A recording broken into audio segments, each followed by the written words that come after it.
All right, everyone. Welcome once again to the Manufacturing Ecommerce Success Show. I'm your co-host, Damon Pistolka, and with me, I've got I got to get my finger going the right way.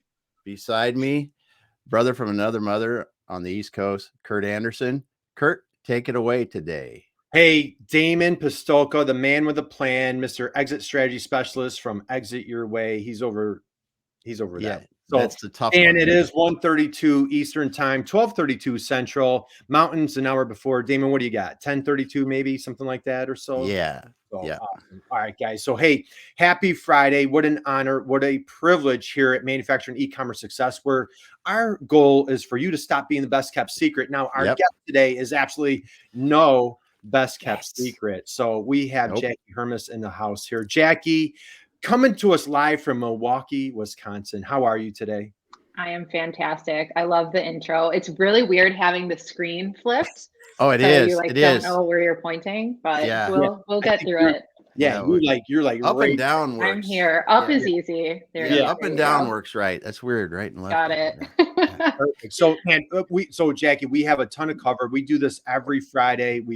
Damon and I just love doing this, and so we're very serious here. So our questions are very serious, right? And so, our tagline, we do have a theme song, Jackie. We couldn't afford to pay for our theme song, so our theme song it's "This Ain't No Party. This ain't no disco. This ain't no fooling around." And so, if anybody knows the name of that band, drop it in the chat box. But so we're going to get serious right now, Jackie. We're going to take a deep dive into important questions on your entrepreneurial journey, your business, so on and so forth. So, Jackie, just pure hypothetical. I'm just pulling this out of. Okay, if you were to go to the Greek Fest in Milwaukee, how many euros? Now, some of you might pronounce them as gyros. How many euros can you line up in your arm at one time? Okay, so I actually worked at Greek Fest as a child. You did? I did. And I think I could get 4 lined up to deliver when I was 12 years old. So now maybe more. I don't know. That is so funny that you asked that, because I just told my husband that story 2 days ago. That is very weird. Well, I talked to your husband. No, I'm just kidding. I didn't talk. You know what?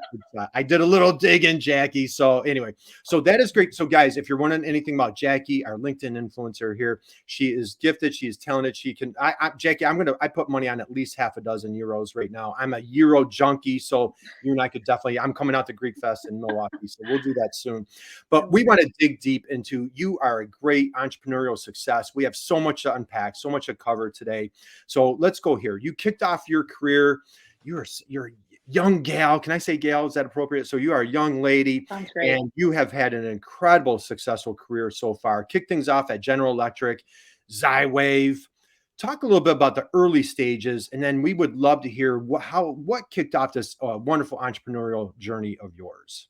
Yeah, I started at GE. I actually started as an intern, but they were like, don't call yourselves interns. We're going to give you a different title because we want you to sound legitimate. And I was like, okay, great. Thank you, GE. I really wanted to work at GE for my whole career. I loved how hard everyone worked, and there was a great community there. Loved the salad bar at lunch. I don't know why that really sticks out to me right now, but then 2008 hit, and we all know what happened in late 2008, 2009. They went into a hiring freeze. They weren't hiring anyone into the company. And I was like, well, I guess if I want to have, a career not at part-time at GE, I have to move into something else.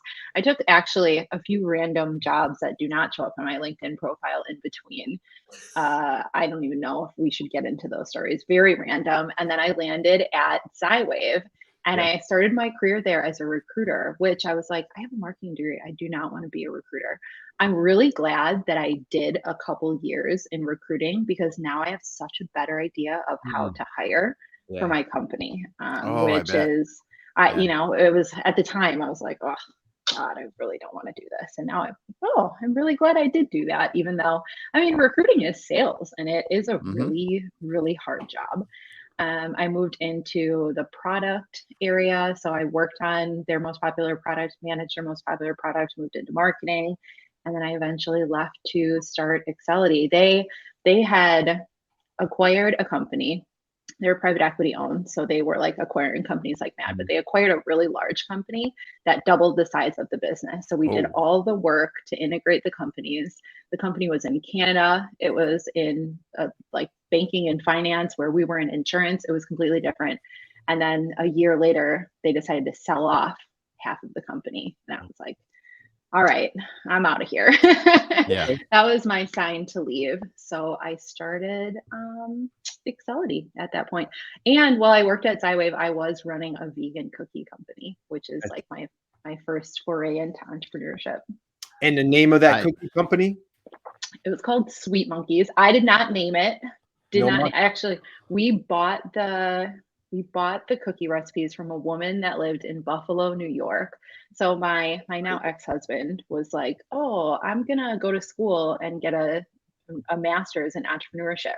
And then like a week later, he was like, I'm gonna start a company. And I was like, okay. Like, well, what kind of company? Oh, I found these cookie recipes that are for sale in Buffalo, New York, and I want to fly out there and get these recipes. And I was like, okay, I guess we're going to start a cookie company. It's pretty much how all of that went. So it was like 4 recipes. I remember putting the labels together in Microsoft Word, ordering them off Vistaprint. I still get the freaking Uline catalogs from like 10 years ago. Right. But I mean, it was a very scrappy little business. It's little known fact, I think, outside of the food industry, how much licensing goes into it and how difficult it is to like get licensed in the place that you want to do production, and then either make it yourself or co-pack it, have someone else produce it, get it distributed, even get them off the shelves within a grocery store. It's a very complex business. Very complex. Absolutely. It is. So I look, man, this is a great start to our program. Went through a lot. Yeah, we're going, man, I told you this ain't no party, right? We got Adam, we've got, of course, Dan Bigger, Bonnie's in the house. Happy Friday, guys. Dan says he almost got into recruiting as well. Yeah. And isn't it funny how, like, your previous life or things that, you think didn't make sense, all of a sudden, like later in life, you're like, oh, okay, that's why I got into recruiting, because now you've built this incredible company. Again, guys, if you're just chiming in, we have Jackie Hermes, the founder and CEO of Accelity. So Jackie, you share a little bit. So iWave, you had some things going on, big purchases you shared, but prior to that, I mean, because you could have said, hey, I'm out of here, I'm going to go find another job, right? There's tons of other opportunities that you could have gone to. Was entrepreneurship just kind of a burning desire? And so that was a kind of a launching pad, an excuse to get into entrepreneurship? Or share a little bit, like, what was that journey like at that transition? It really wasn't a desire at all. No? And like not even a thought in my mind. I feel like everyone that's an entrepreneur looks back and they're like, I've been an entrepreneur since I was 3 years old, when I was selling stuff to my friends and I was hawking lemonade on the corner. And I did all those things, but I didn't really see it in my future. My parents are like, I'm the first person in my family that went to college, and they were very much like, go to college, go get I had a double major in finance once upon a time, and I ended up dropping it because I hated it. My parents were like, finance is stability, and then I got my MBA. They were like, go find a good company and climb the ladder. And I was totally set to do that. And then I was actually leaving iWave, and I was applying for jobs. And then a few of those jobs that I applied for responded and said, we're looking locally. I was applying in like New York. I lived in Milwaukee, but do you want to freelance? And I was like, no, not really. I mean, freelancing can be very hard. It can be hard to get jobs. It can be hard to collect money, price yourself appropriately. So I started freelancing, and I was able to build a little business kind of on the side while I was still working at iWave and still running that cookie company. Oh, no, it was a busy time. Yeah. Oh, no doubt. No doubt. Yeah. Busy person. So Gal, happy Friday. Thanks for joining us today.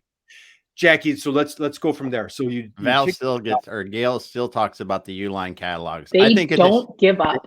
They don't. I still get them. Thick. It's such a waste. It is. They go right in the recycle bin, and they don't even get opened. And anyway, hurting the environment. So all right. So Jackie, so let's take a deep dive. So big changes iWave. Starting to look at different jobs, you start pick up some side gigs, little side hustles is the term today, right?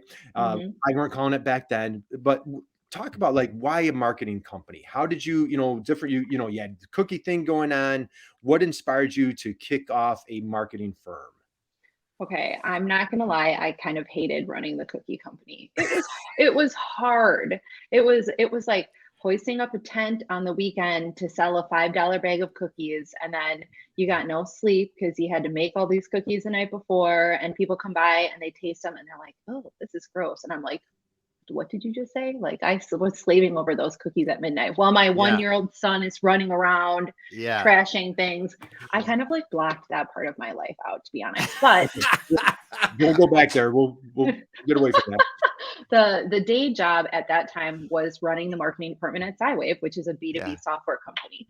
So I basically went to start a consultancy based on my own skills. I actually had negotiated a 4-day work week at that point, where I was staying at home on Fridays with my son. So I was working like 4 10-hour days, and I was staying at home on Fridays. Then I ended up sending him to daycare on Fridays so I could build a business on the side. I don't know that I ever really communicated that, though I did tell them that I was building a business because that was a policy, and I certainly didn't want to get fired too early anyway.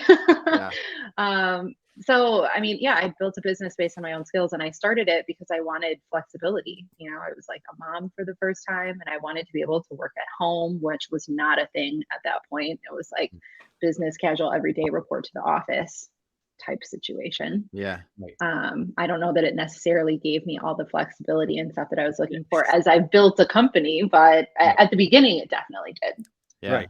And the thing is, when let's really put ourselves in Jackie's shoes at that time, because you share the story, you're like, oh man, that's cool, Jackie. Cookie company, very challenging, daunting, sounds, newborn, full-time job, and now you're trying to get this side hustle off the ground and trying to, hey, did you have a vision like, hey, this is it. I'm going to build a really nice company. Like, do you remember that the tipping point of like, I'm going all in on this? Do you remember that point?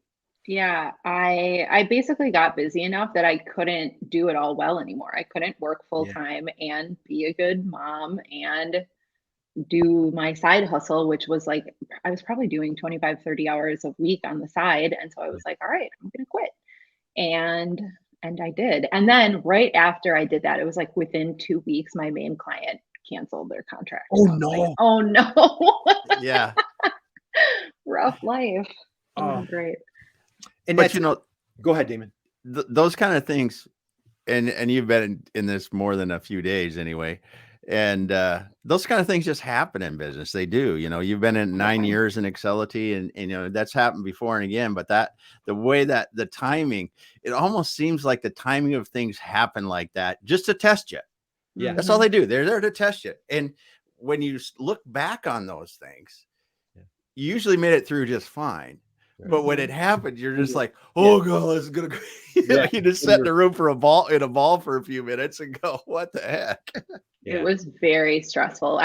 So I kept my full-time job until we were able to close on this duplex that we were buying because we were trying to really lower our living costs. And we finally closed on the duplex. I put in my 2-week notice, and then that client canceled, and I was like, uh-oh, we're in trouble. Yeah. Jackie, when you made that decision to take that leap, do you remember the emotions? Thrilled, scary, relieved? Like, what was going through your mind, kind of like leaving corporate and taking that plunge? I was relieved to leave corporate because I was ready at least to be done at that company. I had been there for like 5 years, and I was like, I'm ready for my next step.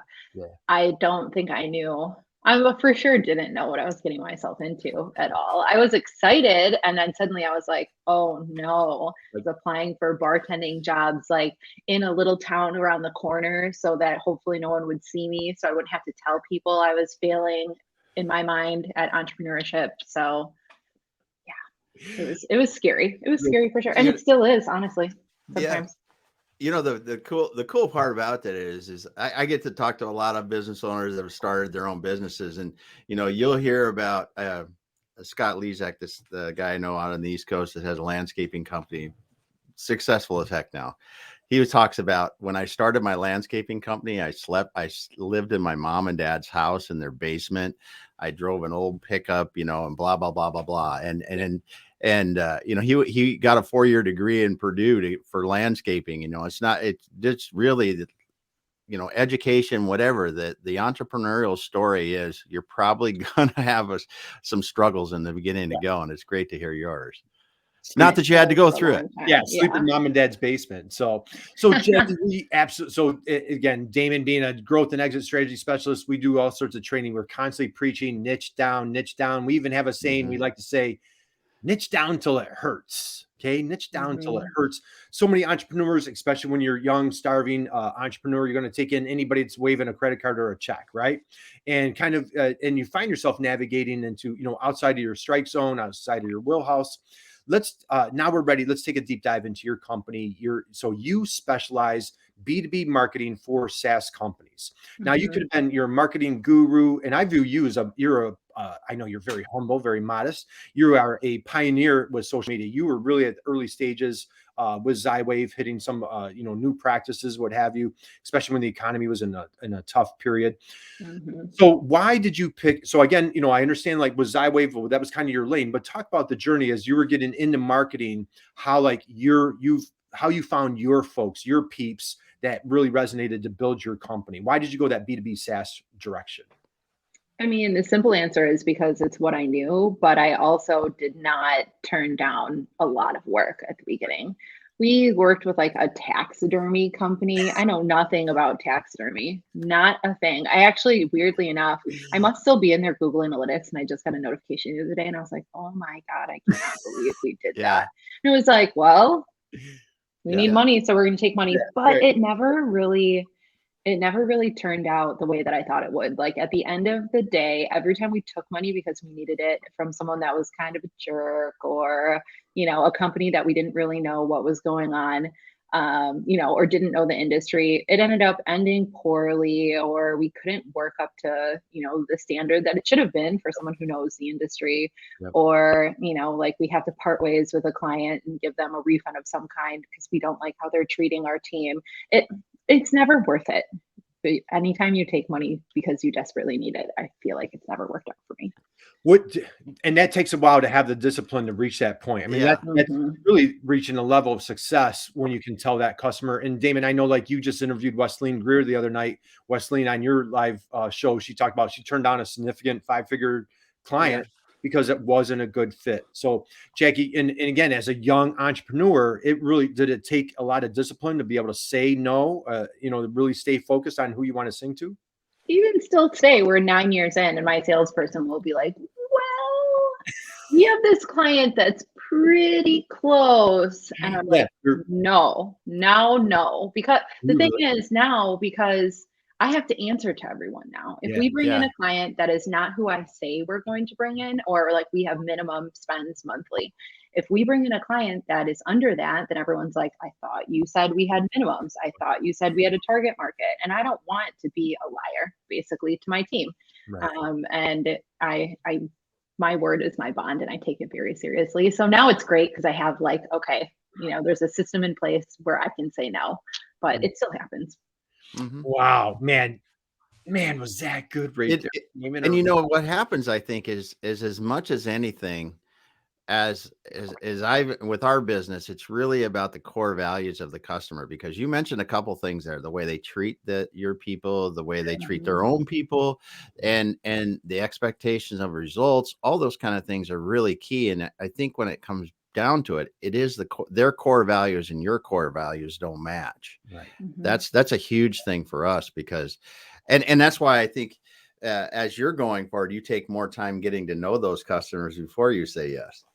Yes. And now in the sales process, we're not just looking at demographics. Like they're not just a B2B software company in a certain industry of a certain size that's raised a certain amount of money. It's also like, who are the stakeholders? Who are we going to be talking to? What are they like in the sales process? Do they meet the standards of how we want to be treated? We just had to let a client go that got a new stakeholder in, and he was not a nice person to our team. And it's like, I'm sure he was under stress, and I'm sure there were a lot of factors going on, but at the end of the day, if you're not treating people appropriately, those people are going to leave my team. It's going to be even more painful for me than it is to lose the money. So those are tough decisions to make. Definitely. such incredible wisdom here. We have some great comments coming in. Damon, Don, Yeah. Don in Alaska. Don, some struggles. Yeah. He's an Don- entrepreneur as Don well. knows the story. Bonnie's making some. Yeah. So, man, Jackie, I can't tell you how much I respect and admire. And again, as a young entrepreneur, to have that discipline. Where's your inspiration come from? Where have you put in this discipline on yourself to, be able to say no? Like, can you share that with other entrepreneurs? Like, man, I have a tough time with that, Jackie. What advice do you like? Where did you pick this up? And any advice for folks that do have that challenge? I've always been pretty good at saying no, and even like maybe too good at the beginning of my career, where I was not super tactful. Like I've always been a very opinionated person, like since I was born. And now my son is exactly like that. And I'm like, okay, payback this is time, gonna, right? I know, I'm like, this is gonna serve you when you get older. I know it's good, but it's really annoying right now. But I mean, so I've been like that since I was younger, and I've had to learn how to communicate in a way that people can hear the things that I'm saying, or the feedback, or the reasons why, and just like I said, be a little more tactful. I went to a wedding like 2 years ago with a bunch of guys that I went to college with, and they were like, "You were really scary in college," and I was like, "Oh no, that's not really what I wanted to hear. I'm sorry for my behavior all those years ago." They'll get over it.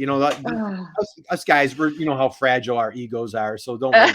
We're just so delicate. It was very funny. It was all the men that lived in my dorm, and I was like, "This is not what I expected to hear tonight," but it's okay. Jake, I guess I deserve it. You were the intimidator back then for these poor guys that were probably single, and so anyway, that's a whole nother story. So I want to dig into, you are again very humble, very modest. You are a LinkedIn influencer. Damon, he's a LinkedIn influencer, but he doesn't admit it. But you're doing an amazing job on LinkedIn. You have a great story where like you really had virtually little to no presence on LinkedIn, and a dear friend of yours really kind of kicking and screaming convinced you were kicking and screaming, convinced you to get onto LinkedIn. Share, could you take a deep dive onto like, what was that transformation? You decided to get on LinkedIn, and share your journey there.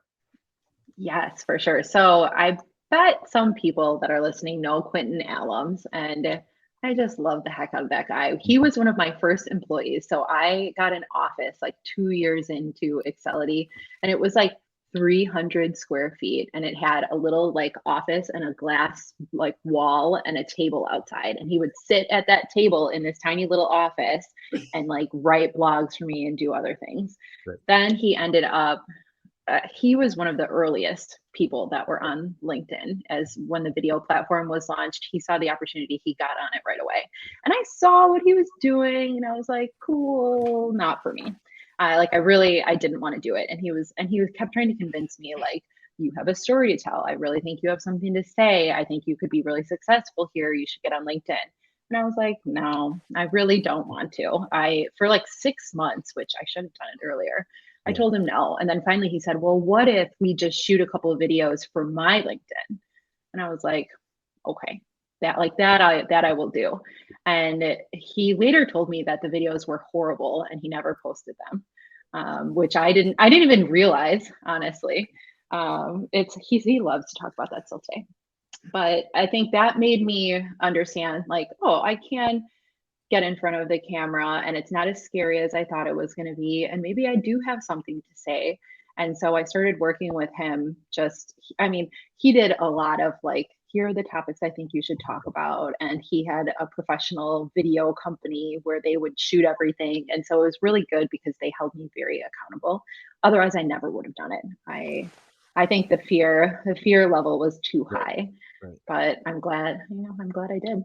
Yeah, that was awesome. And I was following, I was a follower back then. I think it was like, maybe like Shay Robot, if I'm saying her name right. And Q, Damon, if you know Q, like he had that trademark hat that he would always wear. And you guys were early adopters to LinkedIn with video and just doing a great job. But where like, the rest of LinkedIn universe was kind of like, man, what are these people in Milwaukee doing here? What's going on? And so you really started blowing it up. So let's talk business. You share like, and guys, check out Jackie's website. And we're going to talk about this. You have an amazing, incredible website. And what's fascinating, Damon and I, we talk about, there's a lot of marketers out there. We hey, we're the cobbler's kids with no shoes. We're so busy focusing on clients that their website isn't really where they want it to be. You have an amazing, incredible website, all sorts of great information. We're going to share about that. But on your website, you talk about how LinkedIn really transformed and escalated your business. Can you so for any of our entrepreneurs out there, or maybe aspiring entrepreneurs, and they're not sure where to go, what has LinkedIn done for you, and how valuable has it been for the growth of Excelity over the years? It just massively increased our audience. I mean, when you are in marketing, the math is kind of simple. You have to have awareness and you have to have eyeballs for anyone to be interested in your product or service to get those few people eventually through to a sale. And we were a small, tiny little marketing agency of like 4 or 5 people in Milwaukee that we didn't have an audience, and we couldn't get. It was really hard to stand out when you're in a sea of marketing agencies. There's so freaking many of them. And a lot of them say they do the same things. Everyone's like, oh, we're the best. We're the most creative. We are the highest quality. And it's like, okay, how do you stand apart? And personal branding really, there's no surprise to me that when I started growing an audience on LinkedIn, that's when my company started growing. And if you're thinking about starting a business, now is the time to get started on those platforms, because it's so much easier to launch something when you already have relationships and a community built. That's fantastic. And we were talking about this a little bit yesterday. Can you share? So for somebody out there relatively newer on LinkedIn, you're building your audience, you're starting to get a little bit of traction. Did it hit you where like, this is really working? Like, this is like, I'm starting to get some traction. I'm getting, I'm landing a lot of followers. There's interaction, there's engagement. I land a lead, I close a sale. Was there a turning point there on your LinkedIn journey where you're like, I'm quadrupling down on this? Do you remember that, like a turning point there? I think I was pretty lucky at the beginning because the video platform was so new. And not a lot of people were doing it. And they were favoring videos in the LinkedIn algorithm. People even said at the time that they didn't think there was an algorithm, and they were like, LinkedIn people that sit in a room and just boost posts. Who knows? Who knows how true that is? But it's just like polls right now. That's what videos were doing. So if you had the guts to turn on the camera and talk on a video, you were getting, it was a lot easier to rack up views at that time. But I think that discounts too a lot of the hard work that we did to consistently produce content. I've been posting 3, 4, 5 times a week for like 3 years now, which takes a lot of dedication. So it was pretty early that I was like, oh, there's something here. This makes sense. I think I told you yesterday, now Q's trying to convince me of the same on TikTok. And I'm like, my teenager is on TikTok. I don't know. I'm like, hey, if Q's giving you advice, man, I would take it. He was pretty I know with a LinkedIn, right? Damon, did you have something? Yeah, I agree with him. I'm starting to look at TikTok now, and look at me. Hell, I don't need to be on TikTok. But you see these people doing it, and you see the way they're using it. You look at people like Ira Bowman. He's given some LinkedIn tips on TikTok, these short videos that really do it. And we've got a TikTok legend on here with Bonnie. You got to look at their go lids. Talking like tens of millions of views on TikTok. She's really, and it's a product company. And it's interesting how it's being used as you bring it up. So that's right. Yeah, what I see on TikTok is my daughter and her friends, posting their dancing videos. And I've seen a lot of funny things on TikTok. I don't spend that much time on it, but I'm like, okay, I get it. There's a case for this. We started on TikTok like a few months ago. I think we're up to like 15,000 followers, which Q is like, okay, you have to keep going with this. Now he's holding me accountable on a new platform. It's great. I love it. Well, that's awesome. And the thing is, as you were really knocking the ball out of the park from LinkedIn and a marketing standpoint, again, that cobbler's kid with no shoes example, you had to keep delivering to your customers, to your clients. And so, it's one thing like, hey, I'm attracting people, but you've really done an amazing job hitting the ball out of the park. Now you're up to how many employees now? 20 or so. 20. So again, what a great success. I want to hit on pricing. if you don't mind. I'd really love to go on pricing. So again, guys, strongly encourage you, welcome you, connect or follow. I know you're 90-some thousand followers, whatever you have. So either drop a connection or more importantly, follow Jackie on LinkedIn, check out her website. But I absolutely love when a company puts their prices right out on their website. A lot of people are very hesitant, man, what if my competitors see it? What if this, what if that? I have been dying to ask you, what was a collective decision where you decided, you know what, we're just putting it out there? And I'd love to hear about the decision and what it's done for you by having that out there. The decision was, for me, it was easy because it was like one of those things that we can do to differentiate ourselves because no agencies publish their pricing. I actually did a presentation now a couple of years ago because we started publishing our pricing maybe 4 or 5 years ago. So it was a while ago. And I pulled up our first ever pricing page, which our first package was like $2,000 a month. And like all the packages, they were live for like 6 months while we were trying to sell these packages. And I didn't really have anyone read my work or anything. And someone looked at it and was like, all these packages sound the same. And I was like, well, no wonder people are confused. So it was an iterative process for sure. We were just young, scrappy startup. But now, I mean, and it's gone through a lot of iterations over time. Like we used to have more information about what you get and the deliverables, but now as the prices get higher, everything gets super customized. So I don't know, it's still iterating today. I think we're still changing it right now, to be honest. And what was the response? Was there anything negative to like go in that direction, like putting your pricing out there? Is there like at the beginning, I think we short sold ourselves because we weren't charging enough. And that is, I think that's the thing that people often struggle with in business is what am I worth? And can I really charge this amount per hour? I think I started at like $50 an hour when I was consulting. Right. We've had one client since the beginning that we've had to like ratchet them up every single year. Like, okay, you have to pay a little bit more now. Like we're delivering a lot more. We're meeting all your goals. Clearly they're still with us, but it's not easy to get to what you're actually worth when you start too low. Right. Yep. Well, I give you credit. And I think a lot of folks don't do that. I love and admire that you've chosen to go that route. So again, check out Jackie's website.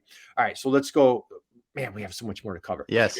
So I'm going to talk about your, you have a great podcast. You've posted about it. Like again, like you keep, you're comfortable getting uncomfortable. If I'm understanding that correctly, is that an accurate statement in some capacity?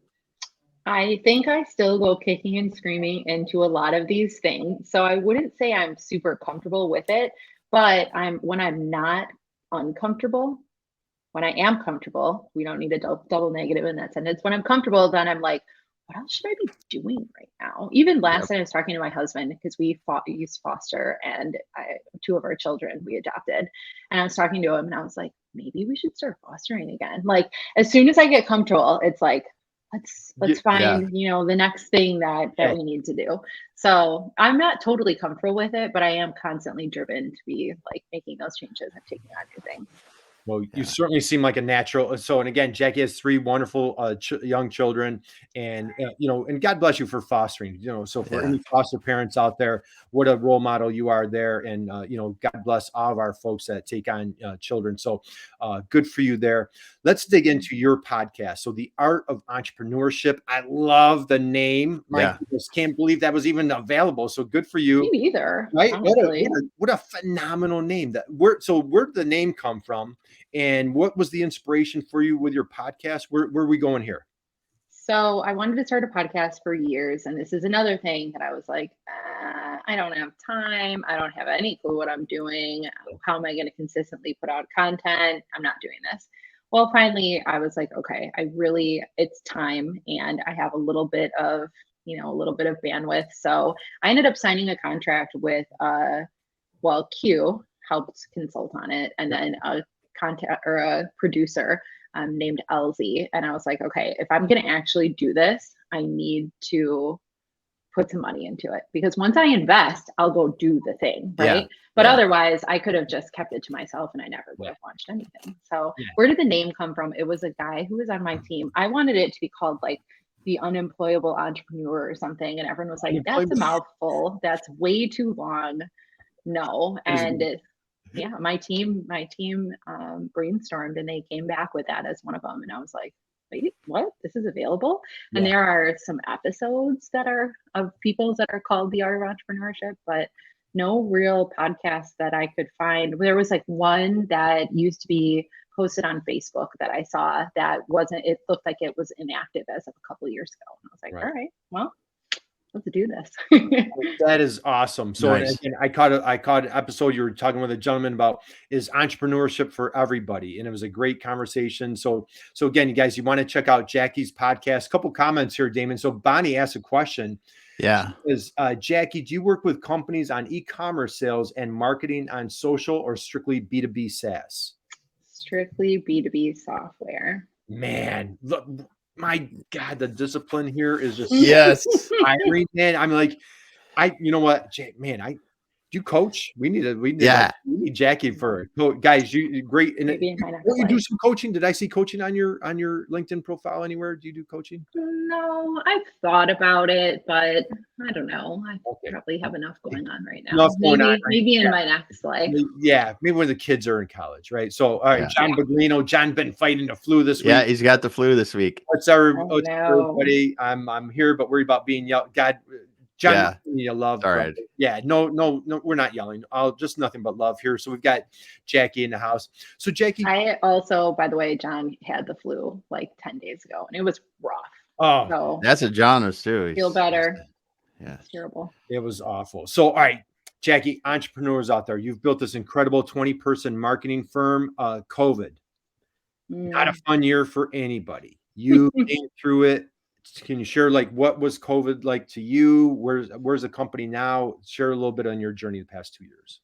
We lost almost 40% of our business in like the first 2 weeks of COVID, Yeah. which was not fun. And we ended up keeping everyone on our team, but we furloughed the whole team everyone was working 80%, which is a 20% furlough, right? I usually say 80% furlough if that's not correct. So everyone was working, 32 hours a week. And we were like, all right, well, some people have more work than others. And I'm sure all the managers and whatever, we're still working full time, but like, let's take this across the board. And then we're all gonna bust our butts to get the business back to where it is, or where it was. And we did. I mean, we looked at the way that we were selling. We went back to all the deals that we had recently lost. We weren't doing any project work at the time. We were just doing retainers. And we were like, all right, we're going to lower our minimums. We're going to take on project work, like whatever it takes to get cash in the door. And that's what we did. Within 3 months, we were back to where we started. We brought everyone back full time. And that's the story. It was kind of, I don't know, my entire management team is like, all right, crisis. What do we do? Like everyone was very calm. And I was like, all right, well, actually, I was interviewing someone yesterday and she was like, did you have an emergency response plan? And I was like, no. What's that? No. Still don't have one. Good at problem solving on the spot. Yeah. You seem like you're pretty even keel. Now, so, well, hey, congratulations on surviving. Yeah. And again, I'm, if you guys are just joining us, please check out Jackie on LinkedIn, follow her. You want to check out her website. You have a great video kind of sharing your story about through COVID. And I commend you. And COVID hasn't been easy for anybody, everybody. Our entrepreneurs are just such an inspiration, heroes to come through this fighting. Now, on your team, I know one of your key employees, you have do you have a marketing officer? Did I see? What is a chief marketing? Is it Oliver? Did I see? Can you tell us who's Oliver on your team? He's our VP of Creative's dog. So when we used to be in the office, he would come to the office all the time, even though we were definitely not supposed to have dogs in the office. And I think he was there until he one day tried to bite the mailman. And then wow. And we were like, maybe not. This isn't a good idea. Maybe this is exactly why our landlord said no dogs. But it was like there's no dogs allowed. But I do love little non-shedding dogs, wink, wink. And it was like, I'm confused. So we just brought the dog in anyway. Yeah. Well, that's awesome. Damon just landed a puppy, Odin. He's got to come on the show, dude. Like when he's Odin. Yeah, when I can hold him that. Yeah. I don't know if you guys heard my Rottweiler was going off about 5 minutes ago. So I had to mute myself. So I don't know if you heard that. So Bonnie has another question. Second part of the question for your vast expertise. Anyone you particularly love in that space? In e-commerce, sales, and marketing. Off the top of my head, no, but follow up with me and I'm sure I can find a good referral for you. Absolutely. You guys will have plenty to discuss. So Jackie, I know you're super busy. We're coming into time. We'll be winding down here. New entrepreneurs out there. What advice do you have for new entrepreneurs, whether they're starting a product-based business, service-based like yourself? What advice would you share for any new entrepreneurs out there? I would say it's really important to do the research up front and talk to the people. And that's very scary. And people really don't like to do it. I've seen full companies that were launched just based on an idea that weren't based on like, stakeholder interviews or sales interviews or calls or whatever. So doing all of that research, extremely important. And then once you get to that point, you have to take action. I've also talked to people that have been thinking about starting a company for 5 years. And it's like, do it or don't at this point. I think that you'll never know if it's for you or if you're going to be successful at it until you try. So you might as well go out and start trying to talk to people and sell to them and see what happens. That's right. Jackie and Bonnie says, make sure you have a serious support system. That's fantastic. And what's great about aligning yourself with a company like Jackie's is, so many entrepreneurs feel like they're on their own, in a silo. And Damon and I, you have guys like Damon, you have consultants out there. You have, we work with a lot of the MEPs, manufacturing extension partnerships, small business development centers. So there's all sorts of resources, and then align yourself with a company like Excelity that can really take you to the next level. Jackie, as we close out, what's in store for you? What's the future hold? What's 2022 look like? Goals? Where's the world? You're conquering the world. Where are you going to be in a year from now? How's that?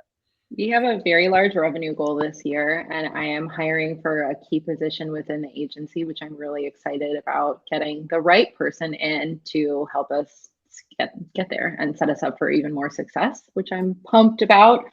Oh God, what else? I don't know. I'm going to keep publishing the podcast and see what else piques my interest this year. I feel like I always have a new project. So absolutely. Check with me in a few months. Maybe a book. How about a book? Jack, do you have a book in you? Everybody has a book in them. Not to throw more on your plate, but maybe keep that in the back of your mind. I think you'd have a pretty good story to tell. So a friend of mine just posted on Instagram that she's like starting a new project. And I was like, what is it? And she said she's writing a second book. And I was like, I don't even know how you got through a first one. And the process, everything that goes in. Again, that's like the podcast to me. It's like, I don't understand how to do it. We'll have to talk. It's, if I can write a book, and anybody can write a book. So we'll talk, but I'll be your biggest fan on getting that book launched. So guys, let's wrap up. We're coming into the weekend. So Jackie, I want to thank you. I tell you, you are a gift. You're a blessing. You are an inspiration. Damon, what do I always say, man? We are proud girl dads. And when we see someone like you, Jackie, it's just, you're out there, relentless, putting yourself out there. And we talked yesterday, like when you were really kicking off your LinkedIn journey, like you became very vulnerable. Put yourself out there. And, a lot of us, maybe myself included, hey, we don't want to, talk about, some vulnerabilities or like, hey, everything's all perfect. You've really put yourself out there. And we really admire you for doing that. So thank you. Congratulations to you, your team, your family. We wish you just monster success for 2022. You have huge fans here. We're rooting you on. Guys, if you're a SaaS company, Jackie's very narrow, man. She's staying in her lane. If you are a SaaS company, she is the person to contact and to call.